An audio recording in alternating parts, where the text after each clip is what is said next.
땡기 라이브 시작합니다. 저는 기자 김원자입니다. 애플은 라스베가스 CEC쇼 이런 데 참석하지 않죠. 뭐 이렇게 원 오브 댐으로 그런 데 참석하지 않습니다. 애플은 스스로 WWDC라는 세계 개발자 회의 열어서 해마다 우리 기술이 이만큼 왔습니다를 전 세계에 알려줍니다. 그런데 지금 관심사는 당연히 AI 기술이죠. 애플은 또 AI 분야에서는 조금 뒤처지고 있다 이런 평가를 받고 있고, 그런 애플이 야심차게 애플 인텔리전스라는 AI 프로그램을 발표했습니다. 팀 쿡은 이게 시장 게임 체인저가 될 것이다 이렇게 자신하고 있는데, 시장 평가는 좀 후하지는 않는 것 같거든요. 네.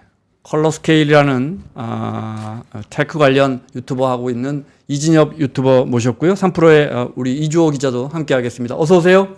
안녕하세요. 네. 안녕하세요. 네. 애플 개발자 회의 먼저 좀 설명 좀 해주세요. 네. 애플 개발자 회의는 그냥 말 그대로 아까 말씀해 주신 것처럼 매년 애플이 한 6월쯤에 정기적으로 여는 행사인데요. 기본적으로는 이제 이름처럼 개발자들을 위한 행사입니다. 이게 일반 유저분들은 보통 이제 첫날 열리는 키노트 행사에만 집중을 하시는데, 사실 이게 5일 동안 열리는 행사고요. 그 5일 동안 이제 애플 본사에 있는 엔지니어들이 직접 다 참석을 해가지고 현장에서 새로운 기술들을 설명하기도 하고, 개발자들이 직접 그 자리에 가서 자기 그 질문하고 싶은 내용들을 질문해서 이제 서로 소통하는 시간도 있고, 개발자들끼리 커뮤니케이션하는 시간도 있고, 뭐 그런 식으로 이제 전반적으로는 개발자 행사고, 애플이 이제 한 해 동안 어떤 새로운 소프트웨어 기술들이 나왔고, 이제 그러니까 개발자들이 그런 기술들을 어떻게 접목해서 어떤 앱들을 만들어야 될지 그런 거에 대한 힌트를 주는 행사라고 보시면 되는데, 아시는 것처럼 이제 첫날 키노트 기조연설이 있는데, 네. 거기서는 이제 일반 유저들도 관심이 있을 만한 내용들을 많이 발표를 합니다. 작년 같은 경우에는 비전 프로가 발표가 됐었고요. 재작년에도 뭐 새로운 맥이라든지 이런 식으로 새로운 하드웨어가 발표되는 경우도 많아서 IT에 관심 있는 유저분들은 키노트만큼은 좀 챙겨보시는 분들도 계시더라고요. 네. 이번 WWDC에서 가장 눈여겨볼 부분은 어떤 겁니까? 아까 말씀해 주셨던 것처럼 사실 AI가 제일 좀 관심이 집중됐던 부분인데, 애플이 2011년인가 엑슨모빌을 시가총액을 넘어서고 10년 이상 동안 이제 시가총액 1위 기업으로 남아 있었잖아요. 근데 이제 최근에 마이크로소프트한테 시가총액 1위 역전당했고, 최근에는 보니까 아예 엔비디아랑도 시가총액이 왔다 갔다 하고 있더라고요. 그러니까 이게 시장이 말씀하신 것처럼 애플이 AI에서 좀 뒤처졌다 이렇게 평가를 하고 있는 건데, 애플 팀 쿡이 이제 이번 발표에서도 그랬지만 WWDC 이전에 이제 실적 발표를 한다던가 그런 행사에서도 올해 WWDC에서 우리의 AI를 공개할 거다 이런 식으로 말을 미리 얘기를 해놓은 게 많았기 때문에 이제 사람들이 애플의 AI는 뭔가 특별한 게 있는가, 이제 챗GPT나 이런 기존에 있었던 것들에 비해서 어떤 차별점이 있는가, 여기에 대해서 가장 많은 관심을 가지고 있었고, 저도 거기에서 제일 많은 관심을 갖고 있었습니다. 사실 또 관심거리는 그러면 아이폰 16을 살 거냐 말 거냐가 또 다른 관심거리가 아니었을까 싶어요. 그러니까 저도 그렇고 제 주변에 있는 분들도 그렇고, 만약에 애플 제품을 쓰고 계신 분이라면 이번 WWDC에서 인공지능과 관련된 어떤 소비자가 느낄 수 있을 만한 좀 유익한 서비스가 있다면 나는 아이폰 16으로 바꿔보고 싶어 라고 생각하셨던 분들 굉장히 많은데, 사실 이번 거는 보고 나서 그런 반응은 오히려 없었습니다. 오히려 17까지 기다려야 되나? 나 궁금한 거 하나 있어요. 녹음 기능 들어간대요? 이번에 통화 녹음 기능이 아이폰의 자존심이잖아요. 예, 맞습니다. 이게 통화 녹음 기능이 들어가기는 하는데, 통화 녹음을 할 때 아마 음성으로겠죠? 그 양쪽에 고지가 된다고 하거든요. 그러니까 통화 녹음이 시작됩니다. 이런 프라이버시나 식으로 보안이 중요한 나라라서. 네, 맞습니다. 그래서 통화 녹음이 들어가는데, 이제 우리가 흔히 생각하는 이제 자동으로 모든 통화를 녹음하고 그런 기능은 아닌 것 같고, 수동으로 이제 녹음을 활성화를 시키면 이제 녹음된다는 사실이 고지가 되고 이제 그 내용이 녹음이 되는 그런 형태가 될 것 같습니다. 그래서 이제 이번 거에 대해서 제가 좀 취재를 해봤는데, 인공지능 업계에 계신 분한테 여쭤봤어요. 이번 어떤 의미가 있냐 그랬더니, 사실 이게 본인의 기술로 개발했던 거라면 훨씬 아무래도 애플이라는 기업 자체가 좀 소비자, 유저 친화적인 기업 미라고 해야 되죠. 아무래도 사용자 편의성을 되게 강화시키는 측면에 강점이 있으니까. 근데 문제는 뭐냐면 이게 본인들의 기술이 아닌 오픈 AI의 기술이다 보니까 사실 네. 분명히 왜 이렇게 별로 쓸 게 없냐라는 설왕설래는 있겠으나 일단 아직까지 단 하나의 인공지능도 모바일 생태계에 제대로 탑재된 적이 없는데 네. 이 탑재됐다는 측면에서는 상당히 의미가 있는 것이고, 그리고 이 애플이라고 하는 기업 자체가 그냥 하나의 디바이스만 파는 기업이 아니라 디바이스와 태블릿 디바이스, 그다음에 PC 디바이스까지 하나로 연동시킨 생태계를 갖고 있는 그렇죠. 거잖아요. 네. 그럼 애플 입장에서는 무엇을 꿈꾸고 있는지 생각을 해봤을 때 일단 핸드폰에 들어가거나 태블릿에 들어간다는 거는 나중에 PC까지도 좀 자신의 생태계, 그러니까 인공지능 생태계를 확장시킬 수 있는 첫 발을 내딘 정도다 네. 라고 보는 게 맞지 않겠느냐라고 말씀하시더라고요. 이 기자 말한 세 개의 디바이스가 22억 개가 팔려 있다는 그러니까요. 거 아니에요? 네. 그러니까 이게 정말 IT 생태계를 들었다 놨다 하는 거죠. 자, 그러면 애플의 AI 하면 우리 시리 인공지능 하면 시리 아니에요. 네. 시리 이야기 좀 해보고 시리가 어떻게 발전했는지 이번에 발표 나온 걸 시리를 이야기한 다음에 거기다가 챗 GPT를 붙이면 뭐가 달라지는지 그 순서대로 가겠습니다. 시리는 얼마나 좋아졌어요. 사실 시리하면 이렇게 말해도 되나요? 저처럼 IT 잘 모르는 사람이 딴소리 잘하기로 유명한 프로그램 아니에요? 네. 제가 가장 기억에 남는 거는 네. 시리가 하는 말 중에 가장 많이 하는 말. 제가 잘 이해한 건지 모르겠네요. 이 말 제일 많이 하던데요. 예. 네. 일단은 잠깐 정리하고 가야 될 게 네. 하나 있는데, 이번에 모든 애플 기기에서 동작하는 시리가 다 향상이 되는 건 아닌 것 같고, 애플 인텔리전스라는 게 모든 애플 iOS 새로운 업데이트가 되는 운영체제를 설치할 수 있는 모든 기기에서 다 돌아가는 게 아니고요. 아이폰으로 치면 아이폰 15 프로, 아이폰 15 프로 맥스 요 두 개에서만 애플 인텔리전스가 구동이 되고, 아이패드 같은 경우에도 M1 칩을 탑재한 이후의 아이패드만 구동이 되고요. 네. 맥도 M1 칩이 들어간 이후의 애플 실리콘 맥에서만 애플 인텔리전스가 구동이 됩니다. 그리고 애플이 이번에 시리가 개선됐습니다라고 소개했던 거의 대부분은 애플 인텔리전스랑 합쳐지면서 시리가 개선이 된 거라서 아마 그 외에 다른 기계들에서 부르는 시리는 물론 서버단에서 처리를 네. 조금 더 잘할 수 있으니까 예전보다는 좀 똑똑해지겠습니다만 큰 기대는 하시면 안 될 것 같고, 애플 인텔리전스가 적용되는 기기를 탑재한 시리만 네. 좋아진다. 이렇게 일단 생각하시면 될 것 같고요. 그리고 아까 전에 챗 GPT를 붙인다는 부분에 대해서 약간의 오해가 있는데, 그러니까 애플이 챗 GPT 기술만 쓰고 자기네들 기술은 없다. 이런 오해가 있는데, 저도 그 부분이 궁금해서 좀 내용을 찾아봤는데요. 애플이 공개한 개발자 문서나 추가적인 자료들을 보니까 일단 애플 기술로 애플 인텔리전스를 구동하는 건 맞습니다. 그래가지고 챗 GPT를 부를 때는 보면 애플이 소개한 영상이 있는데 챗 GPT한테 이거를 물어볼까요라고 사용자한테 그래요. 물어보는 네. 장면이 있거든요. 네.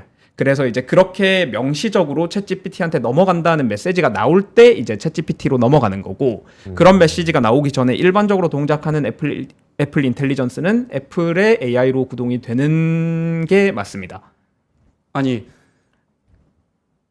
챗 GPT한테 시리가 챗 GPT한테 물어볼 거예요. 물어볼 거라면 그냥 챗 GPT를 구동하지 뭐하러 시리를 써요. 일단은 챗 GPT가 가질 수밖에 없는 한계가 있는데, 네. 일론 머스크가 이번에 애플이 오픈 AI랑 협업하면서 아이폰에 있는 수많은 개인 정보들이 바깥으로 다 빠져나간다 이런 이야기를 했었잖아요. 그러니까 그게 챗 GPT는 서버에서 구동되는 AI이기 때문에 챗 GPT한테 뭘 물어보기 위해서는 그 필요한 정보들을 오픈 AI 서버로 전송을 해야 됩니다. 그리고 오픈 AI가 그 데이터를 우리는 이렇게 오용하지 않겠습니다라고 약속을 하지만 그거를 어떻게 믿느냐라는 거는 또 다른 문제니까. 머스크는 못 믿고 있고요. 예, 네. 머스크는 일단 못 믿는다고 주장을 하는 거고. 그래서 챗GPT 같은 경우에는 그런 단점이 있는데, 애플 인텔리전스 같은 경우에는 기본적으로 온 디바이스에서 구동되는 모델이 있고요. 그리고 애플이 만든 자체 서버에서 구동되는 모델, 이렇게 두 개로 구성이 돼 있거든요. 그래서 이제 처음에 질문을 딱 받으면 제일 먼저 그거부터 판단을 해요. 이거를 온 디바이스에서 처리를 할 거냐, 아니면 그 애플 서버로 보내서 처리를 할 거냐, 요거를 판단을 하고 이제 만약에 온 디바이스로 처리를 한다. 그런 거는 예를 들어서 어떤 거냐면 사진 같은 것들 있잖아요. 네. 챗GPT도 그런 능력은 가지고 있어요. 사진을 가지고 이 사진을 설명해라. 그러면 챗GPT가 그거를 사진을 해서 이제 네. 이 사진은 어디 뭐 어떤 장면을 찍었고 뭐 사람이 몇 명 있고 이런 식으로 쫙 설명을 하거든요. 그런데 챗GPT가 제 사진첩을 다 보고 있는 건 아니잖아요. 그래서 제 사진을 챗GPT한테 물어보면 당연히 챗GPT가 알 수가 없는 거예요. 네. 그렇다고 이제 그 제 사진첩을 통째로 챗GPT한테 전송하는 거는 뭐 데이터 문제도 있고 그걸 왔다 갔다 하는 문제 다 데이터가 집어넣을 거예요. 너무 많은 네. 것도 있고, 그리고 사진이라는 건 사실 좀 개인적인 내용들이 담기는 건데 내 개인 정보를 정말 민감한 개인 정보를 그렇게 넘길 수 있느냐에 대한 문제가 있기 때문에 그런 부분들에 대해서 온 디바이스로 애플 인텔리전스가 처리를 할 수 있거든요. 애플 인텔리전스가 이제 사진들을 보고 미리 색인이란 걸 해놔요. 이 사진은 어떤 사진이고 어떤 사진이고 이거를 자기만 알 수 있는 그 코드로 정리를 해놓고 저희가 시리를 불러서 내가 옛날에 뭐 태국 여행 갔을 때 무슨 음식을 누구랑 같이 먹었던 것 같은데 네. 그때 찍은 사진을 보여줘라고 하면 시리가 그 사진을 찾아서 보여줄 수 있는 거예요. 챗GPT도 이제 만약에 그 사진 데이터베이스가 있다면 충분히 이런 일을 할 수 있지만 없으니까. 챗GPT는 일단 그런 일을 내 못하는 휴대폰 거죠. 안에 앱이나 이렇게 들어올 접근성은 없잖아요. 그죠? 예. 그죠? 내가 데이터를 넣어줘야 되는 질문을 넣어줘야 되는 거 아니에요. 맞습니다. 그죠? 근데 이해했어요. 그러니까 우리 가족이 어머니 아버지 돌아가시기 전에 우리 가족이 다 같이 찍은 사진이 있으면 찾아줘 있을 텐데 네, 이렇게 시리한테 물어보면 네, 찾아온다 이거죠. 맞습니다. 자기가 알아서 그 내 폰 안에 있는 건 네. 어디 뭐 다른데 서버 갈 필요도 없죠. 그죠? 네, 내 폰 안에 다 접속할 수 있으니까. 예. 또 어떤 기능이 있습니까? 뭐 그 방금 말씀드렸던 그런 기능도 있을 수 있고 네. 시리가 이제 아이폰 화면을 이렇게 보고 있다고 설명을 하더라고요. 근데 이제 개발자 문서 같은 걸 좀 찾아보니까 이제 화면에 이제 떠 있는 텍스트나 이런 정보들을 이제 실시간으로 계속 받아들이고 있는데 예를 들어서 누가 이제 저한테 카톡을 보냈어요. 뭐 몇 시까지 어디로 와 그러면서 카톡을 보냈는데 예를 들어서 뭐 운전 중이다. 네. 그러면 이제 카톡으로 온 내용을 시리한테 시리아 부른 다음에 이제 저기 카톡에 있는 저 주소로 티맵 찍어줘 이렇게 하면 시리가 이제 티맵을 실행해서 그 주소를 찍어주는 이런 동작까지 가능해지는 거죠. 네. 개인정보를 볼 수 있다면 시리가 내가 내 휴대전화 안에 있는 거의 모든 정보를 예. 뭐 그 안에 제가 허가하는 기능이 있는지 모르겠습니다. 다 들어가 볼 수 있는 겁니까? 그게 예를 들어 이메일 볼 수 있습니까? 예, 이메일도 어제 이주호 기자가 나한테 보낸 형 우리 내일 점심 여기서 해요. 이메일 볼 수 있습니까? 예, 그 이메일 기능도 이제 애플 인텔리전스에서 소개한 기능 중에 하나인데 네. 이제 이메일들이 이제 엄청나게 많이 오잖아요. 네. 뭐 스팸 메일 포함해서 이제 중요한 메일, 안 중요한 메일 엄청나게 많이 오는데 이제 시리라고 표현하기는 좀 부정확할 것 같고 애플 인텔리전스가 이제 그 이메일들을 미리 읽고 중요한 이메일들을 먼저 보여주고요. 그리고 이제 이메일들의 어떤 내용이 있는지 그걸 한 줄로 요약해서 이제 이메일 본문에 들어가기 전에 이제 바깥에서 이제 한 줄 요약을 볼 수 있게 한다든지 실제로 그런 기능을 소개를 했거든요. 네. 방금 제가 말씀드렸던 이런 기능들은 이제 매우 중요한 개인정보나 이런 것과 연관이 있기 때문에 아마도 온 디바이스에서 처리가 될 걸로 예상이 되고요. 이제 온 디바이스에서 처리할 수 없다고 판단한 이제 좀 더 네. 복잡한 질문들, 이제 그런 것들이 이제 애플이 직접 만든 서버로 다음으로 넘어가게 되는데 당연히 이제 요 쪼매난 핸드폰에서 사실 아무리 기술이 좋아졌다고는 하지만 이제 엄청나게 커다란 컴퓨터만큼의 성능을 낼 수는 없잖아요. 그래서 이제 더 성능이 좋은 모델을 사용해야 된다고 판단이 되면 그때는 이제 애플이 만든 서버로 넘어가게 되고, 근데 이제 오픈 AI랑 손을 왜 잡았느냐 하면 이제 애플도 알고 있는 거죠. 자기네들이 이제 챗GPT보다 성능이 딸린다는 거. 네. 그거를 이제 애플이 공개한 이제 문서에서도 인정하는 부분들이 있더라고요. 그래서 인정을 하고 이제 자기네들 서버에서도 이제 충분히 사용자가 만족할 만한 답변을 못 내줄 만한 질문이다. 그러면 그때 이제 오픈 AI한테 이걸 물어보면 어떨까요? 라고 제안을 하고 사용자가 알겠다고 하면 그 챗GPT한테 넘어가서 챗GPT의 답변을 받아오는 식으로 동작을 하는 것 같아요. 네. 저는 근데 여기서 궁금한 게 있는 게 저희가 GPT를 통해서 인공지능의 발전을 눈에 띄게 우리가 느꼈던 거는 자연어 처리였었잖아요. 네. 근데 방금 말씀하셨던 걸 들어보니까 결국 GPT까지 가지 않아도, 그러니까 오픈 AI의 서버까지 가지 않아도 그러니까 애플 인텔리전스가 온 디바이스에서도 그 정도 처리가 가능하다는 건 네. 자연어 처리와 관련된 기술은 그래도 이만큼까지 올라왔다는 겁니까, 그러면? 사실 이번에 그 애플이 공개한 여러 가지 자료들을 봤을 때 AI 기술적으로 이제 전에 없던 기술을 사용했다 이런 거는 전혀 없는 것 같아요. 네. 기존에 있던 여러 공개된 연구들 기반으로 해서 그 중에 좋은 거 다 끌어모아 가지고 이제 학습을 시켜서 만든 거다 그렇게 직접 설명을 하고 있기도 하고요, 애플이. 그래서 애플 인텔리전스가 기술적으로 AI 기술적으로 뛰어난 모델이냐 하면 그런 건 아니고 아까 말씀드렸던 것처럼 챗GPT보다도 이제 성능이 떨어지는 모델이니까요. 그거는 애플도 인정을 하는 부분이고. 근데 이제 그거를 애플이 어쨌든 직접 만들기는 했다는 거. 그리고 이제 그거를 기기에서 구동할 수 있을 만큼 그냥 압축을 시켰다. 그런 의미가 있는데 사실 이것도 특별한 기술은 아닌 게 이미 삼성이 그 LLM 모델을 압축을 해서 네. 갤럭시에서 동작시키는 기술을 올해 초에 발표를 네. 했잖아요. 실제로 출시도 돼 있고 애플 인텔리전스는 아직까지 발표만 됐고 출시는 안 된 모델이고요. 그리고 출시가 되더라도 당장은 영어만 지원을 하더라고요. 챗GPT나 이제 갤럭시 AI 같은 경우에는 이미 한국어, 영어 이렇게 다국어 지원을 하는데 애플 인텔리전스는 아직 출시도 안 됐을 뿐더러 출시가 된 시점에서도 이제 영어만 사용 가능하고 내년이나 돼야 이제 다국어 지원이 확장된다는 걸로 봐서는 아직까지 완성되지 않은 거를 이제 어쨌든 빨리 발표를 해야 되니까 발표를 네. 했다. 이렇게 보시면 될 것 같습니다.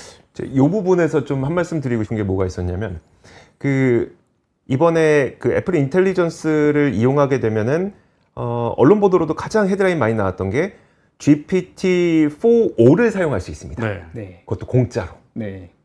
근데 굉장히 비싼 거잖아요. 이 돈 누가 내나? 이 부분에 대해서. 그래서 사실 제가 그 부분을 취재는 불가능한데 그러면 이게 어떤 식이었을까에 대해서 추정해 볼 수 있는 내용은 있었거든요. 뭐였냐면 예. 분명히 그럼 이 GPT-5, 그러니까 4O라는 것을 애플 유저가 사용을 하게 되면 그 돈을 누군가 내야 되는데 결국 오픈 AI로 애플이 내긴 낼 거다. 내지 않겠느냐. 내지 않고는 사용하지 못하게 할 거잖아요. 그러면 거기에서 그럼 돈을 낼래? 아니면 모종의 어떤 뭔가 그 마이크로소프트와 애플 간에 뭔가의 그 거래가 있지 않겠느냐라는 이야기가 있어요. 그게 왜 그러냐면 GPT 스토어를 마이크로소프트에서 지금 운영을 하려고 하지만 이게 지금 잘 안 되거든요. 그러니까 앱 생태계를 형성한다는 게 쉽지 않은 건데 애플의 경우에는 이미 생태계를 갖고 있고 소프트웨어 생태계뿐만 아니라 하드웨어 생태계까지 있다 보니까 만약에 이 생태계에서 뭔가 오픈 AI가 뭐 예를 들어 플러그인을 설치할 수 있게 해준다든지 뭐 여러 몇 가지 통로를 열어준다든지 이런 뭔가의 계약이 있지 않겠느냐. 그래서 생태계에 오픈 AI가 들어오는 이점, 그 다음에 애플은 요 GPT-4O를 사용할 수 있는 이점, 이런 것들에 뭔가의 거래가 있지 않겠느냐라는 업계분들의 이야기가 좀 있더라고요. 안 그러면 이게 돈 안 내고 어떻게 이걸 다 쓰게? GPT-4o 그러니까 옴니를 올리면 그 단말기 가격이 올라가지 않을까요? 그렇겠죠. 예. 네. 그러니까 그 부분도 거기에 분명 또 존재하죠. 숨어 있겠죠. 그렇게 분명 하겠지만, 왜냐하면 단말기 가격은 한 번 받고 끝나잖아요. 근데 GPT는 그렇죠. 쓰면 쓸수록 그렇죠. 무한 계속이잖아요. 그러니까 이걸 어떻게 그들이 계산했을까? 분명 그 계산이 있었을 거다라고 하는 얘기가 있더라고요. 이게 제가 정확한 건 아닌데 제 기억에 이제 오픈 AI가 이번에 GPT-4O를 발표하면서 무료 사용자도 GPT-4O를 그 사용할 수 있게 했다는 소식을 들었던 것 같은데 어느 플랫폼에서는 또 무료로 쓸 수 있다는 말도 있던데. 예, 네. 그래서 요거는 제가 확인을 좀 해봐야 될 것 네. 같고요. 근데 아까 말씀해주신 거는 좀 일리가 있는 게 예전에 이제 아이폰에 어떤 검색 엔진을 탑재할 거냐, 기본 탑재할 거냐, 요거가 문제가 된 게 있는데 이제 그때 구글 검색 엔진을 기본으로 탑재를 하면서 애플이 구글한테 돈을 받았거든요. 그러니까 엄청나게 많은 그 기기에서 너희 서비스를 기본 서비스로 제공을 하게 해주니까 우리가 너희한테 돈을 받는다. 뭐 약간 이런 개념으로 이제 접근했던 적이 있어서 비슷하게 오픈 AI에도 얘기를 했을 것 같기도 하고 그 부분은 저도 정확히는 잘 모르겠는데 아까 말씀해주신 부분들이 어느 정도 일리가 있는 것 같습니다. 이 부분은 그러니까 이게 취재할 수 있는 부분은 아닙니다. 예. 이 부분은 네. 취재할 수 있는 부분은 아닌데 제가 그 가장 궁금했던 거는 그럼 그 계속 들어가는 돈, 왜 아무래도 요즘에 인공지능과 관련해서 가장 큰 문제가 되는 거는 돈이잖아요. 네. 그러니까 전력량의 돈과 그러니까 GPU의 돈과 그다음에 그 토큰 하나당의 돈이잖아요. 네. 그 부분을 어떻게 해결할 수 있냐고 제가 이제 그 업계에 계신 분한테 여쭤봤더니 그렇게 하지 않고서는 그러니까 모종의 뭔가의 거래가 있지 않고서는 이렇게 되긴 좀 쉽지 않았을 것 같다라고 하시더라고요. 네, 모종의 거래는 당연히 이제 기업 간에 있었을 것 같고, 근데 이제 보니까 무제한으로 뭐 제공해주는 그런 또 형태는 아닌 것 같아요. 이제 보도자료나 이런 데를 보면 이제 챗GPT를 원래 유료 버전을 사용하는 분들이 계시잖아요. 네. 저도 이제 사용을 하고 있는데 그런 유료 버전을 사용하는 사람은 자기 계정을 등록을 하면 그 유료 전체 기능을 활용할 수 있다 이런 얘기가 있어서 아마 기본으로 제공해 주는 거는 좀 제한적인 토큰 수도 좀 적고 그런 제한적인 모델일 것 같고 이제 유료로 이제 개인 사용자들이 추가로 결제를 해서 이제 챗GPT 매출이 늘어날 테니까 너희들 무료 이 정도는 우리한테 무료로 해줘라 뭐 이런 식으로 협상이 들어가지 않았을까 생각을 해봅니다. 네. 애플 인텔리전스 프로그램의 또 다른 기능 소개해 주실 게 남았나요? 또 어떤 게 좀? 제가 네. 네. 아까 전에 제가 벌써 기능이 끝났으면 정말 새로운 게 없다는 거 아니에요? 아까 전에 제가 이제 챗GPT랑 이제 애플 인텔리전스 차이를 말씀을 드리면서 네. 개인 정보에 대한 이야기를 했었잖아요. 그러니까 챗GPT가 애플 인텔리전스보다 성능이 좋음에도 불구하고 이제 애플 인텔리전스가 또 별도로 필요한 부분이 있다는 거는 이제 개인정보 보호에 대한 부분 때문인데 온 디바이스가 이제 기본적으로는 요 안에 갇혀 있으니까 일단 보안은 좋은 거죠. 그죠? 네, 맞습니다. 근데 이제 애플 인텔리전스가 또 온 디바이스만 있는 건 아니라서요. 네. 애플 인텔리전스도 이제 온 디바이스에서 처리를 못 하겠다 하는 질문은 이제 서버로 보내는데 이제 애플은 자기네들의 애플 인텔리전스가 이런 생성형 AI 서비스들 중에서 이제 서버로 보내는 경우에도 가장 이제 개인정보 보호에서 철저한 서비스다라고 이제 주장을 하고 있어요. 그래서 이제 그 부분을 좀 뜯어봤는데 되게 신경을 좀 많이 쓰기는 했더라고요. 이거 개발한다고 리소스도 좀 많이 들었을 것 같고 어떻게 생각하면 이제 이런 리소스 주주 입장에서는 이런 리소스로 그냥 AI 자체를 더 개발해서 뭐 더 좋은 AI를 빨리 내놓는 게 좋지 않았을까 이런 생각도 들 수 있을 것 같은데 어쨌든 이제 애플이 기술적으로 이거 너무 기술적인 얘기라서 여기서 상세하게 설명하기는 어려운데 엔드투엔드 서버랑 이제 단말기 간에 엔드투엔드로 이제 인크립션을 하는 거는 당연한 거고 암호화를 하는 건 당연한 거고 이제 그래서 중간에 이제 애플 서버로 가는 데이터나 애플 서버에서 돌아오는 데이터나 이런 거를 가로채도 이제 아무런 의미 없는 숫자 조각만 보이는 거죠. 그리고 이제 서버 안에서도 이제 어떤 식으로 우리가 처리를 할 거다. 예를 들어서 사용자의 데이터를 저장하지 않겠다. 그런데 그거를 어떻게 검증할 거냐. 아까 챗GPT에서도 제가 비슷한 얘기를 했는데 오픈 AI도 사실 이제 우리는 사용자의 프라이버시를 중시하고 모든 회사들이 다 그렇게 얘기를 하거든요. 근데 문제는 그걸 어떻게 믿느냐, 검증을 어떻게 할 거냐에 대한 부분인데 애플은 그래서 이제 자기네들이 실행하고 있는 서버 이미지를 직접 대중에 공개를 하고 이제 중요한 보안 파트에 대한 부분은 코드까지 공개를 하면서 이제 실제 보안 전문가들이 이제 들여다보고 검증을 할 수 있게 했더라고요. 그리고 이제 근데 검증한 버전이 실제로 서버에서 돌아가고 있느냐 그것도 중요한 문제인데 그것도 이제 기술적으로 검증할 수 있는 방법들을 만들어 가지고 우리가 굉장히 이제 개인정보 보호에 철저한 AI다라는 거를 강조를 했습니다. 네. 어쨌든 오픈 AI 입장에서는 챗GPT를 이 안에 탑재하면 아까 우리가 저기 디바이스 22억 개라고 말했잖아요. 네. 물론 그 안에 다 들어가는 건 아니지만 당장은 어쨌든 뭐 굉장히 그 소비자들에게 가까이 갈 수 있는 뭐랄까 어마어마한 기회를 잡는 거잖아요. 그렇죠. 네. 혹시 이번에 그 메모 교정과 관련된 것도 있었고 그 다음에 그 저는 이모지. 네, 이모지, 이 젠모지가 과연 이게 하드웨어를 보시는 분 입장에서는 이게 어떤 의미? 저도 그 애플은 왜 이거 집착해요 이거에? 저도 사실 별로 이제 예쁘지도 않던데. 이모티콘을 많이 쓰진 않는데 네. 이게 외국이나 이런 데서는 또 되게 수요가 많은 기능이라고 하더라고요. 그래서 이제 예전부터 애플이 이제 이모지 쪽에서 굉장히 신경을 많이 썼잖아요. 뭐 애니모티콘부터 해가지고 이제 자기 얼굴 같은 거 만들고 뭐 그런 거에 연장선으로 이제 AI 기술을 활용해서 딱 네가 원하는 지금 상황에 정확하게 맞는 이모지를 생성할 수 있게 해주겠다라는 이제 약간의 좀 기믹성 기능. 네. 음. 그래서 엄마하고 챗을 하면 예. 이게 뭐 우리 엄마 사진 찾아와가지고 엄마랑 비슷하게 이모지 만들어 주는 거죠? 네, 맞습니다. 네. 비슷하게 만들고 이제 뭐 애플이 보여준 거는 뭐 엄마 사진 보여주고 이제 그거랑 비슷하게 만들어서 여기 이제 슈퍼맨 옷 입혀줘 뭐 이런 식으로 해가지고 직접 이미지를 생성하고 하더라고요. 네.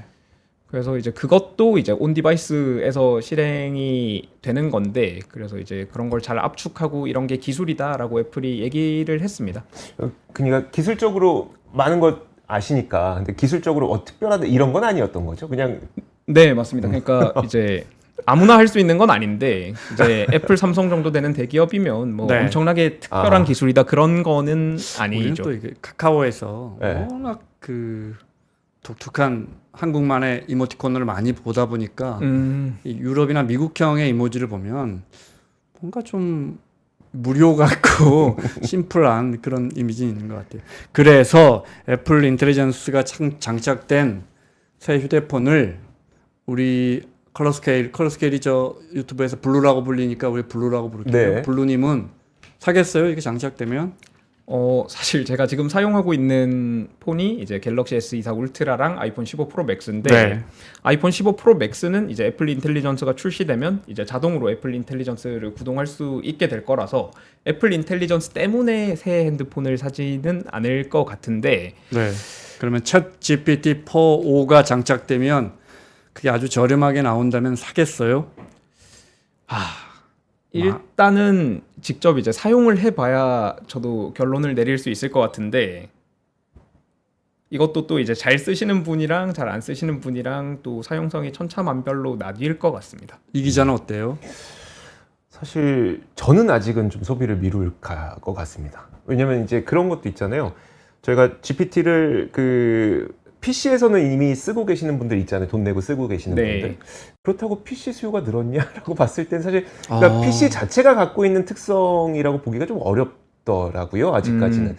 그러다 보니까 그러면 물론 애플이 사용자에게 지금까지 사용자 경험을 높여줬던 그런 측면은 있지만 애플이 갖고 있는 뭐 특별한 소비자를 위한 어떤 서비스가 아닌 이상 내가 다른 기기를 샀을 때 굳이 이제 뭐 100만 원, 200만 원을 주고 투자를 했을 때 내가 다른 경험을 갖게 될까를 아직 확신하지 못하니 PC와 비슷하게. 네. 그래서 저도 아직까지는 이번 그 기능을 보고는 구매로 연결되긴 좀 어렵지 않을까 저는 개인적으로.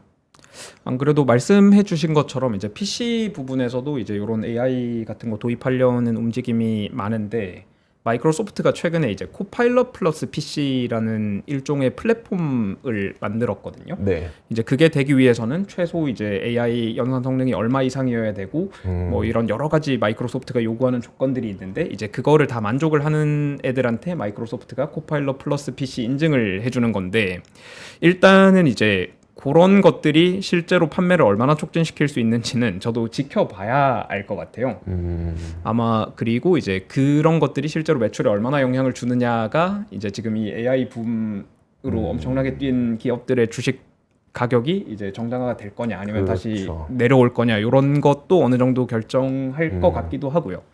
그런데 어쨌든 빅테크 기업들은 네. 이런 새로운 AI 기능들이 소비자들한테서 기존에 있는 PC를 이제 코파일럿 플러스 PC로 바꾸는 거 그리고 애플 입장에서는 기존의 아이폰 14 프로나 뭐 아이폰 13 뭐 이런 식으로 이전 아이폰을 쓰던 분들을 아이폰 15 프로 시리즈나 아니면 새로 출시될 아이폰 16 시리즈 뭐 이런 쪽으로 유도를 할 수 있을 거라고 생각을 하고 있는 것 같아요. 기업들은. 애플 인텔리전스의 기능 중에 이 정도는 가능해요. 오늘 제가 지금 막 생각한 거예요. 공항에 여자친구를 픽업하러 가요. 근데, 몇 시에 오지? 내 이메일 좀 확인해 볼래? 몇 시에 정확히 도착이야? 그런데 내가 7시에 강남에서 공연을 봐야 하는데 교통 정보에 연계해 볼래?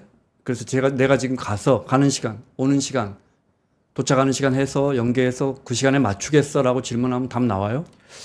애플이 비슷한 내용을 시연을 했었는데요. 네. 그 방금 말씀하신 것처럼 복잡한 건 아니었고 이제 어머니가 이제 비행기를 타고 내일 온다고 했을 때 내가 어머니를 픽업하러 가려면 언제 출발해야 되냐라고 물어봤을 때 이제 애플 인텔리전스가 일단 어머니랑 얘기했던 내역을 기억을 해가지고 이제 거기서 내일 언제 온다라고 했던 내용 그리고 실시간으로 이제 항공편 정보를 읽어와서 네. 실시간 항공편 정보를 항공편 맞춰가지고 정보는 어디서? 메일이나 예, 저기 엄마랑 엄마랑 이제 메시지 주고받았던 했던 거? 항공편에서 이 항공편이구나 해서 이제 그 항공편의 실시간 정보를 검색해가지고 그 실시간 정보를 맞춰서 여기서 거기까지 가려면 이제 얼마가 걸리니까 언제 출발을 해야 된다. 이런 식으로 이제 연계하는 예시를 보여주더라고요. 네. 그래서 말씀하신 예시도 아마 가능할 것 같아요. 거기서 명령어를 집어넣어야 돼요? 아니면 자연스러운 대화 속에 찾아내는 거예요? 이게 굉장한 기술 차이잖아요. 네, 맞습니다. 이게 좀 어려운 부분인데 네. 앱 개발자들이 어느 정도는 그 자기 앱에 적용을 해줘야 됩니다. 그러니까 이게 자기 앱에서 어떤 정보를 시리한테 노출시킬지, 어떤 정보를 애플 인텔리전스한테 노출시킬지를 결정을 해줘야 되고, 또 자기 앱에 어떤 행동을 시리가 가능하게 할지. 그러니까 원래는 이제 팀앱에서 저희가 예를 들어서 목적지를 찍는다 그러면 팀앱 앱에 들어가서 목적지를 입력하고 안내를 눌러야 이제 그 되는 건데 내부적으로는 사실 그런 것들이 다 코드로 실행이 되는 거거든요. 그러니까 이제 개발자가 그런 기능들을 시리한테 제공하겠다라고 결정을 해서 앱 인텐트라고 부르던데 그런 툴킷을 가지고 개발을 해 놓으면 시리가 이제 쭉 보고 이 앱은 이 기능을 나한테 노출시켰으니까 이제 그 기능을 찾아가서 실행시키고 그런 거를 할 수 있게 되는 거죠. 결과적으로는 이제 애플 자체 앱, 예를 들어서 애플 자체 문자 앱, 애플 자체 메일 앱 이런 거를 쓰면 이제 아마 애플 자체 지도 앱까지 해서 비슷비슷한 네. 내용들이 쭉 될 것 같은데 우리가 실제로 많이 사용하는 카카오톡, 뭐 팀앱 이런 거까지 들어오려면 이제 앱 개발자들이 직접 어떤 내용들을 시리한테 보여줄지 그런 것들을 결정을 해서 직접 개발해서 업데이트를 해야 가능한 시나리오가 될 것 같습니다. 그러면 앱 개발자 분들도 본인들의 서비스 그리고 본인들의 앱을 누구나 인공지능으로 이용을 하길 원할 거잖아요. 네. 혹시 그러면 앱 개발자가 그 GPT랑 네. 연결하지 않을 만한 정보들도 좀 많이 있습니까? 개인정보 너무 당연할 것 같고. 이제 개인정보에 대해서도 이제 애플의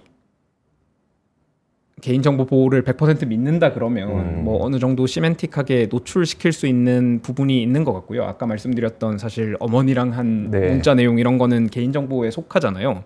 그런 것도 노출을 시킬지 말지를 개발자가 결정을 할 수 있는 것 같고요. 그래서 그런 거는 이제 또 개발자가 어느 정도까지 노출을 할지는 판단을 해서 결정을 해야 될 문제 같습니다. 네. 챗GPT 앞서 이제 물어보는 이유가 이제 애플 프로그램을 쓰다가 챗GPT에 물어볼까 하는 이유 중에 하나가 이제 제일 큰 게 이제 데이터의 유출이나 개인정보 때문에 물어보는 거라고 하셨잖아요. 근데 예. 이제 온 디바이스로 하다가 서버 연결할 때는 이거 네. 양이 좀 많은데 서버 좀 연결해 봐야겠어 라고 할 때는 유저한테 물어보지는 않고 자동으로 네, 그거는 따로 물어보진 않고 그냥 네. 자동으로 실행이 되는 것 같고 대신에 이제 우리가 이만큼 노력을 해서 이제 완벽한 개인정보 보호 체계를 만들었으니까 걱정하지 말고 써라 라고 하는 것 같아요. 애플 인텔리전스 범위 안에서는 이게 온 디바이스로 이루어지든 서버에 이루어지든 이제 유저한테 알려주진 않는 것 같고 그게 아니라 애플 인텔리전스 바깥으로 나가서 이제 애플이 아닌 타사의 AI 서비스 지금은 이제 챗GPT인데 이게 뭐 미래에는 다른 그게 거기에 연결돼서 뭐 선택할 수 있게 될 수도 있겠다 뭐 그런 네. 얘기도 나오니까요. 그래서 이제 그렇게 넘어갈 때는 이제 우리가 보증할 수 없으니까 요 바운더리를 넘어가는 경우에는 이제 알려준다 그런 개념으로 동작이 되는 것 같아요. 이게 그 애플도 LLM을 개발하고 있죠. 네, 맞습니다.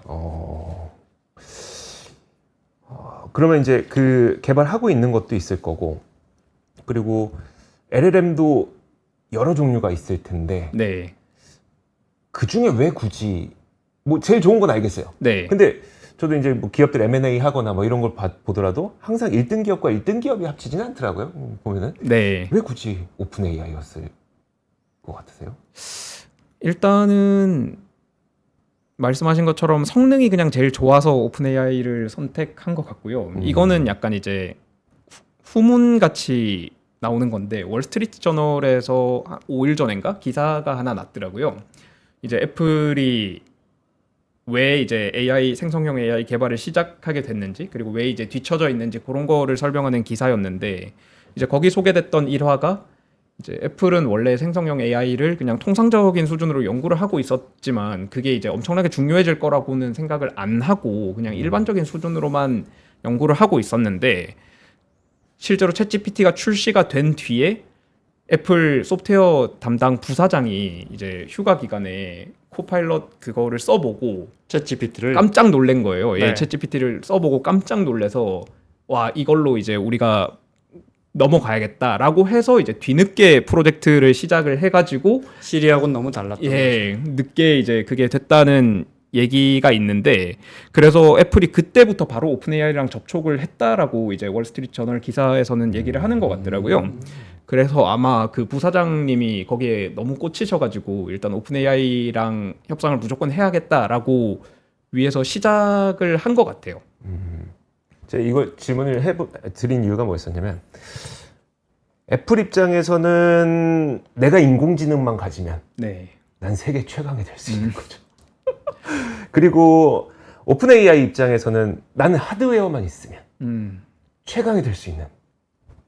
그러면 이제 사실 어떻게 보면 이렇게 뭐 옛날에 우리나라 뭡니까 그 자동차 기업끼리 싸웠던 것처럼 이 시장을 먹기 위해서 경쟁을 할 것 같은데 오히려 협업을 했다는 게 예.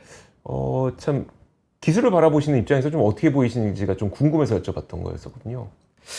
오픈 AI는 사실 이제 마이크로소프트의 투자를 받기는 했지만 기본적으로 이제 자기들을 뭐 비영리 단체다 뭐 이런 식으로 처음에 소개를 했었거든요. 이제 자기들은 일반 인공지능을 개발하는 게 목표고 그 일반 인공지능을 개발을 해서 이제 사람들의 삶의 질을 올려주는 게 목표다 이런 식으로 얘기를 하기 때문에 그거를 어디까지 이제 믿어야 되고 그런지는 잘 모르겠지만 오픈 AI가 이제 애플처럼 하드웨어를 만들어 가지고 이제 애플을 대체하는 기업이 되겠다 이런 목표를 가지는 거는 쉽지 않은 얘기일 것 같고요.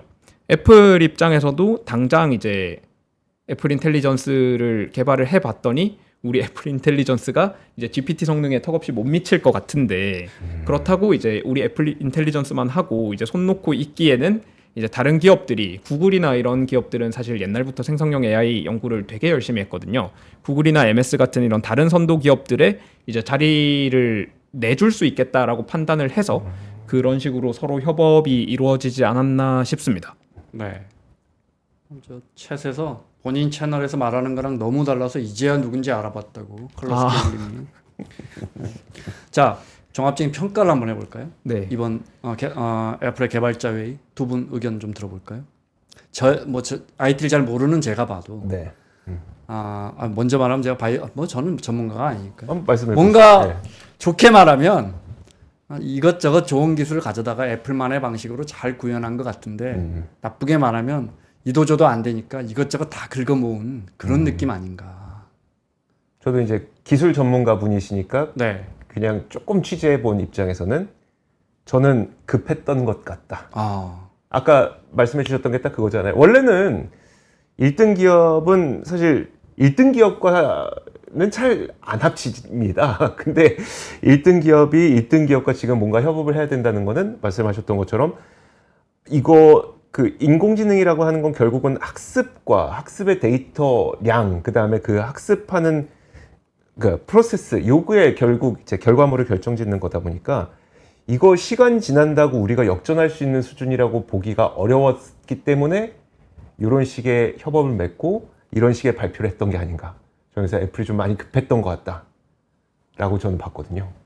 네, 저도 이제 어느 정도 동의하는 부분이 있는데 이제 아까 말씀드렸던 월스트리트 저널의 기사가 어느 정도 사실인 부분이 있다고 판단을 했던 게 이제 애플이 이번에 공개한 파운데이션 모델이라고 하는 게 애플 AI의 이제 근본이 되는 모델인데 그 파운데이션 모델을 뭘로 학습했다 뭐 이런 식으로 다 그 공개를 했거든요. 그런데 그 학습한 프레임워크를 보니까 그 프레임워크가 완성된 게 2023년이에요. 그러니까 아무리 빨라도 그 지금 애플 AI 인텔리전스 모델이 학습을 시작했던 게 2023년이라는 얘기고, 그리고 이제 보통 다른 AI 기업들은 보면 엔비디아에서 그래픽 카드를 엄청나게 많이 샀거든요. 그래서 지금 엔비디아 주가가 엄청나게 많이 그렇죠. 네. 오른 거기도 하고요. 그래서 학습을 할 때는 이제 엔비디아 카드를 엄청나게 많이 사서 학습을 하고 하는데, 애플은 이제 다른 기업들이 미리 이제 그런 걸 다 선점을 해버려서 그런지 몰라도 엔비디아한테서 대량으로 이제 카드를 구매했다는 소식은 찾아볼 수 없고, 이제 애플이 이제 학습을 했다는 프레임워크를 보니까 구글 클라우드를 이용하는 방식이더라고요. 그리고 그 월스트리트 저널에서 이제 내부자 인터뷰해서 나온 얘기에서도 이제 애플 AI 연구자들은 구글 클라우드를 이용해서 이제 그걸 학습시켜야 됐다, 뭐 이런 얘기를 하는데, 이제 그런 걸 보면 확실히 애플이 늦었던 거는 너무 확실한 것 같고요. 그렇게 늦다 보니까 이제 열심히 해도 제 시간 내에 이제 원하는 정도의 수준에 도달하지 못했던 거고, 그냥 지금 아까 말씀하셨던 것처럼 정말 그 최신 연구들에서 뭐 좋다는 기술들 다 이제 갖다 붙여가지고 모델을 만들고 학습시키고 이런 식으로 해서 억지로 만들어낸 게 애플 인텔리전스인 것 같거든요. 그래서 이제 확실히 애플이 급했다. 그럼에도 이제 애플 인텔리전스가 이제 기존에 더 나은 기술을 가지고 있는 이제 오픈 AI나 이런 기업들이 보여주지 못하는 이제 플랫폼이랑 이제 기계들, 그리고 개발자 생태계를 가지고 있는 기업만이 할 수 있는 방식으로 이제 또 뭔가를 보여주기는 했다. 이렇게 약간 좀 복합적인 평가를 해야 될 것 같아요. 뭘 보여줬어요? 그러니까 이제 아까 전에 말씀드렸던 것처럼 이제 기기 자체에 통합돼 가지고 네. OS랑 통합돼서 이제 단순히 챗GPT가 그 자리에 들어가도 더 잘하겠죠. 챗GPT 기술이 그 자리에 그대로 들어가면 더 잘할 텐데, 챗GPT 기술은 그 자리에 들어갈 수 없잖아요. 오픈 AI는 뭐 핸드폰 운영 체제를 갖고 있는 것도 아니고, 네. 뭐 플랫폼을 갖고 있는 것도 아니고, 기껏 해봐야 이제 앱 그렇죠. 정도를 출시하는 게 단데, 그 앱이 이제 시스템에 가서 이제 내 메시지를 가져온다거나, 내 사진첩에 들어가서 내 사진첩을 다 보고 이제 그걸 다 정리한다거나, 네. 그런 식으로의 접근은 불가능한데, 이제 요거는 애플이 미리 구축해 놓은 생태계, 거기서만 할 수 있는 일, 그러니까 기술적으로 뛰어나진 않지만 이제 자기가 갖고 있는 자산 안에서 할 수 있는 일을 이제 최대한 보여준 것 같고, 아마 이게 조금 더 늦어지면 그 다른 기업한테 고객들을 뺏길 수 있겠다라고 생각을 하지 않았나 싶습니다. 그래서 네. 이제 좀 급하게, 정말 급하게 공개를 한 것 같고, 이제 그럼에도 이제 우리만 할 수 있는 것이 있다. 그러니까 이제 좀 더 믿고 기다려 달라, 뭐 약간 네. 이런 정도의 시그널을 보낸 게 아닐까 하는 생각을 해봅니다. 삼성과 비교하면 어때요? 온 디바이스를 포함해서 삼성과 애플 수평 비교하면 어때요? 최근에 제가 우연히 본 광고 CF 중에는 삼성이 그거 봤어요, 이 기자? 어떤 그 휴대폰으로 사과를 찍어요. 네. 여기 테이블 위에 있는 사과를 찍어요. 그리고 이렇게 하니까 사과 지워버리더라고요. 애플 그렇죠. 지워버리는 거예요. 네. 애플 카피가 그거예요. 애플 할 수 있어? 네. 이거예요.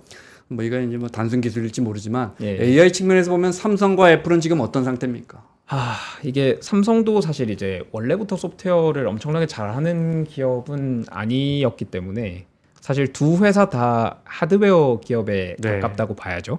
애플도 사실 이제 소프트웨어 능력을 가지고는 있지만 이제 소프트웨어를 통해서 하드웨어를 파는 기업이고, 삼성은 원래부터 하드웨어 기업이었고, 그래도 삼성이 이제 최근에 이것저것 나오는 거나 얘기를 들어보니까 투자는 확실히 많이 하고 있는 것 같고요.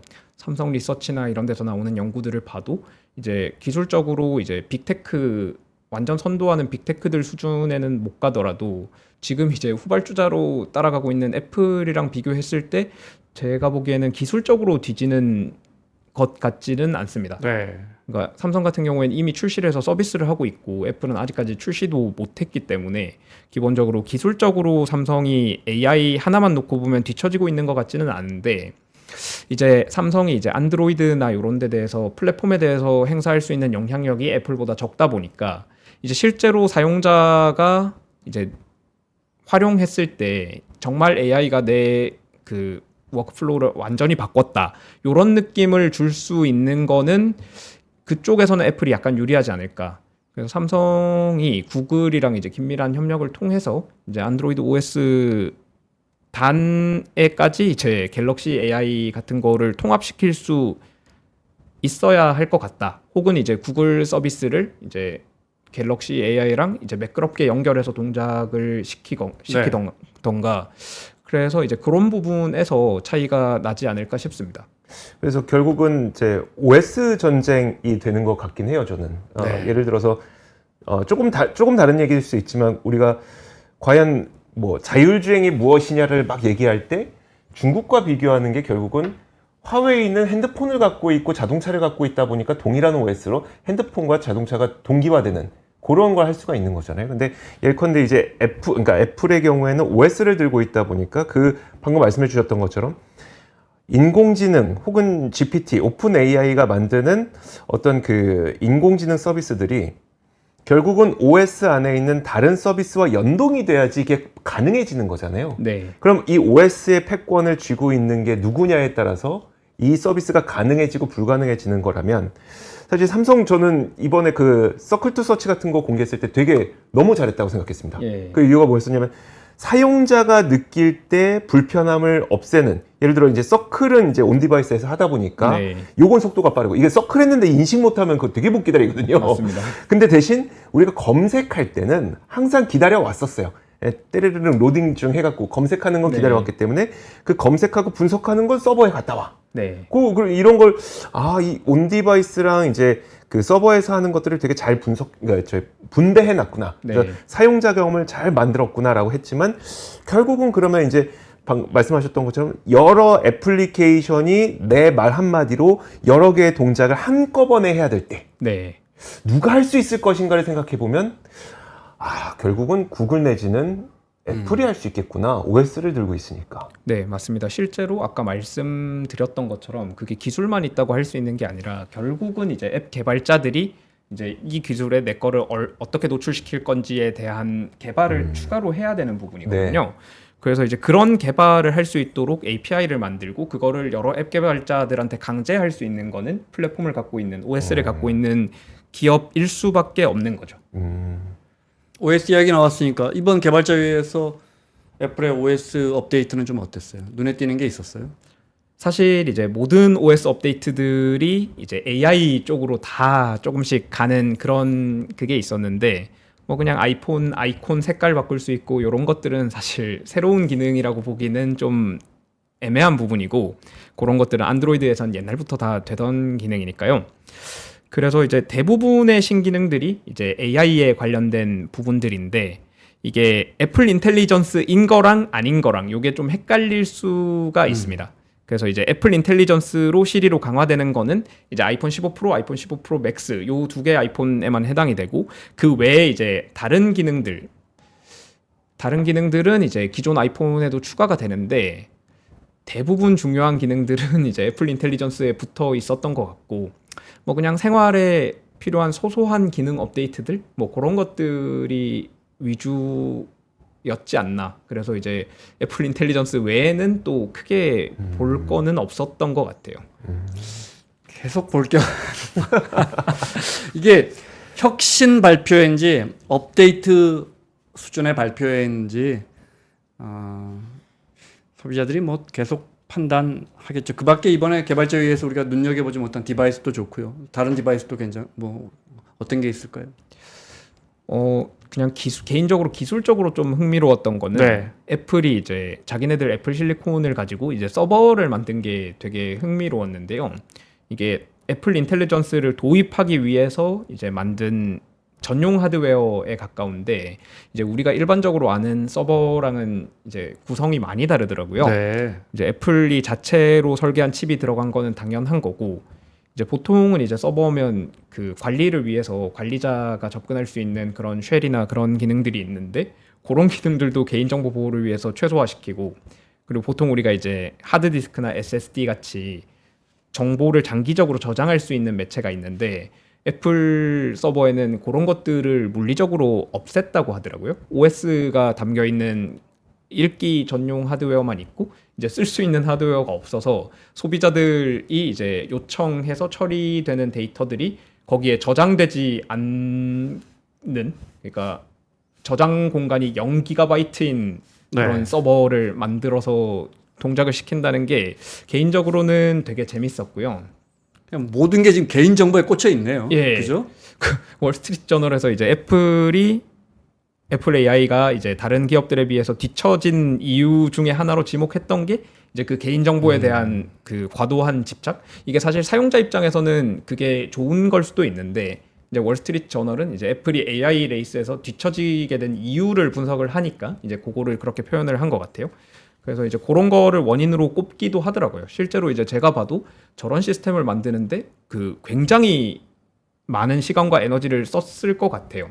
이제 여러 가지 보안 시스템 체계들을 만드는데 그래서 이제 그런 힘을 이제 AI 쪽에 썼으면 뭐 이거보다 훨씬 더 낫지 않았을까 하는 부분이랑 개발자들이 이제 자기네들 AI를 어떤 식으로 이제 앱에 적용할 수 있을지 뭐 이런 거에 대해서도 이제 새로운 방법들을 많이 공개를 해줘서 좀 장기적으로 두고 봐야 될 것 같아요. 실제로 어떤 앱들이 출시가 되고 이제 앞으로 정말 AI라는 게 우리의 삶을 크게 바꿔줄 수 있을 것인지 아니면 그냥 기믹성 기능이 될 것인지는 이제 조금 더 지켜봐야 될 것 같습니다. 혹시 그 기술적으로 보시다 보면은 결국 그 특히 이제 개발자분들, 네. IT 쪽에 계시는 개발자분들은 일반인보다 이 인공지능을 훨씬 더 잘 사용하시는 게 코딩이더라고요. 맞습니다. 그러면은 사실 지금 온디바이스에서 구현되는 인공지능들은 아직 거기까지 가려면은 꽤 오래 남은 거죠. 안 그래도 이번에 그 애플이 개발자들 지원하는 그냥 코딩 관련된 그것도 발표를 했던데 네. 일부는 온 디바이스에서 하는 것 같고 일부는 서버에서 그래요? 하는 것 같고 사실 그 코드라는 거는 어느 정도 정형화돼 있는 네. 거기 때문에 온 디바이스로 구현하는 게 엄청나게 힘들지는 않을 것 같아요. GPT 그러니까 사실 컴퓨터 입장에서는 정형화된 코드를 쓰는 게 그 일반적으로 우리가 얘기하는 그냥 단순한 말이라도 자연스럽게 말하는 것보다 훨씬 쉬운 일이긴 하거든요. 그리고 이제 예전에 어디서 보니까 GPT가 제일 많이 학습한 언어가 뭐 영어도 아니고 스페인어도 아니고 뭐 한국어는 당연히 아닐 거고 파이썬이다 뭐 이런 얘기가 있더라고요. 실제로 이제 학습할 수 있는 데이터도 깃허브나 이런 데 굉장히 많고 그래서 이제 그런 코드 생성 같은 경우에는 이런 생성형 AI 한테는 상대적으로 이제 쉬운 태스크라고 보시면 돼서 실제로 이제 개발자들 쪽에서는 AI가 되게 생산성에 큰 도움을 주고 있고 애플도 이번에 뭐 자기네들 그 개발자 툴에 요거를 통합해서 발표를 하기도 했습니다. 그런데 이제 일반 유저분들한테는 이제 이게 크게 중요한 소식은 아닐 것 같아서 미래에는 코딩을 할 줄 몰라도 앱을 개발할 수 있다. 뭐 이런 세상이 생각보다 금방 올 수는 있을 네. 것 같아요. 모든 우리가 다 달라들면 그 다음엔 시대가 바뀌어 버리더라고요. 저는 또 궁금했던 게 그 사실 우리가 WWDC를 기대했던 거는 얼마 전에 이제 그 연초에 아이패드 프로가 공개되면서 그 반도체의 반도체 구조를 딱 공개하면서 MPU 네. 우리가 확 영역을 이만큼 높여놓고 우리는 네. 인공지능을 위해서 반도체를 이렇게 설계했습니다. 네. 이걸 보여준 거잖아요. 예. 그리고 지금 들리는 썰에 의하면 이제 아이폰 16이 가장 이제 많은 분들한테 관심일 텐데 아이폰 16은 오히려 뭐 D램을 8기가까지밖에 탑재 안 한다. 그래서 예. 사실 물론 굉장히 화려하게 공개하긴 했지만 그 반도체 자체가 그러면 그 기기 안에서 인공지능을 수월하게 할 수 있을 만한 그러니까 용량이냐, 그 스펙이냐에 대해서 궁금해 하시는 분들이 있더라고요. 좀 아니라고 하시는 분들도 있고, 기술적으로 봤을 때 어떻습니까, 이게? 이번에 안 그래도 그 아이폰에서 애플 인텔리전스를 구동할 수 있는 아이폰이 딱 아이폰 15 프로, 아이폰 15 프로 맥스밖에 없다고 말씀을 드렸잖아요. 제가 보니까 그 근본적인 원인이 램 용량에 있는 것 같아요. 이제 아이폰 15 프로랑 15 프로 맥스 같은 경우에는 8GB 램을 탑재하고 있는데 그 아래 모델들은 이제 램 용량이 더 적거든요. 네. 그래서 이제 8GB가 안 되면 이제 애플 인텔리전스 구동이 쉽지 않다라고 이제 보시면 될 것 같고 실제로 제가 이제 공개된 데이터 기반으로 계산을 해 보니까 그 텍스트를 만들어내는 애플 AI 모델이 램에 항상 올라가 있어야 되는데 걔가 한 1.3GB 정도는 될 것 같아요. 용량이. 그래서 1.3GB 램 용량이 항상 걔한테 잡아먹혀 있는 네. 거니까 오. 그만큼 이제 램 용량이 중요한 거고 아까 말씀하셨던 것처럼 아이폰 16 시리즈가 기본 모델부터 8GB 램이 올라간다는 것도 아마 애플 인텔리전스를 탑재하기 위한 이제 최소 램 용량이 8GB라서 최소. 그런 식으로 잡는 것 같아요. 애플이 옛날부터 사실 램 용량은 되게 짜게 썼었기 때문에 그래서 이제 최소 우리 램 좀 예. 많이 사야 되지 않겠습니까? 기본적으로 디바이스 측면에서 보면 10년 후에 우리가 5년 후에 생성형 AI를 어떤 디바이스에서 결국 모바일에서 다 보고 있을까요? 디바이스 측면에서 보면 어때요? 사실 그 부분은 정말 그 예측하기가 어려운 부분인데 네. 일단 10년 뒤에 AI 수준이 어느 정도까지 발전했을지부터 10년까지는 안 감이 가더라도. 안 오고요. 네. 일단 지금 왜냐하면 기본적으로 삼성전자나 애플은 뭐 단말기 만드는 회사잖아요. 예. 기본적으로는 네, 지금은 이제 완전 거대한 IT 기업이 됐지만 네. 그래서 여쭤보는 거예요. 아. 거기에 올라갈 것이냐 안 올라갈 것이냐. 네. 뭐 결과적으로는 이제 온 디바이스에서 처리하는 양이 계속 늘겠지만 네. 서버 클라우드는 계속 사용이 되지 않을까 싶습니다. 요게 이제 AI 성능 AI가 지금 이 상태에서 멈춰 있는다 그러면 온 디바이스로 이제 그 모델이 충분히 들어와 가지고 미래에는 지금 정도 수준으로 온 디바이스에서 쓸 수 있게 되겠지만 지금 이제 AI 연구자들이 연구하는 거나 이런 걸 보면 네. 이제 훨씬 더 많은 리소스를 요구하면서 더 좋은 기능들을 추가를 할 거거든요. 그래서 미래에도 지금 계속 지금과 같이 온 디바이스에서 처리해야 되는 좀 개인정보가 중요한 부분이라든지 아니면 좀 즉각적으로 빠르게 반응해야 되는 부분이라든지 이런 부분은 계속해서 온 디바이스에서 처리가 되고 그게 아니라 이제 진짜 고급 AI 기능들은 한동안은 계속 클라우드에 남지 않을까 생각을 하고 있습니다. 사실 오늘 그 새벽에 애플의 이 발표가 있고 나서 국내에 있는 그 부품 납품업체들 있잖아요. 네. 그 시장 반응에서 별로 좋지를 못했었어요. 사실 근데 제가 이런 이야기는 좀 시장에 참여하시는 분들한테 약간 좀 상처가 될 수도 있긴 한데 좋은 기술이 꼭 그 제품을 사게 하는 그러니까 요인은 아닐 수도 있더라고요. 항상 네, 보면은. 그럼요. 예컨대 네. 그 제가 최근에 취재했던 쪽이 그 디스플레이 쪽이었었는데 OLED가 굉장히 좋아요. 사실 OLED 뭐 좋은데 이게 사실 제가 좀 비교를 해보면 OLED는 일단 얇잖아요. 네. 얇으면 핸드폰에 공간이 남잖아요. 네. 그 공간에 사실 배터리를 더 넣을 수가 있잖아요. 왜냐하면 안 그래도 인공지능으로 가려면 전력 네. 사용량이 많아지니까. 그럼 생산자 입장에선 좋은데. 네.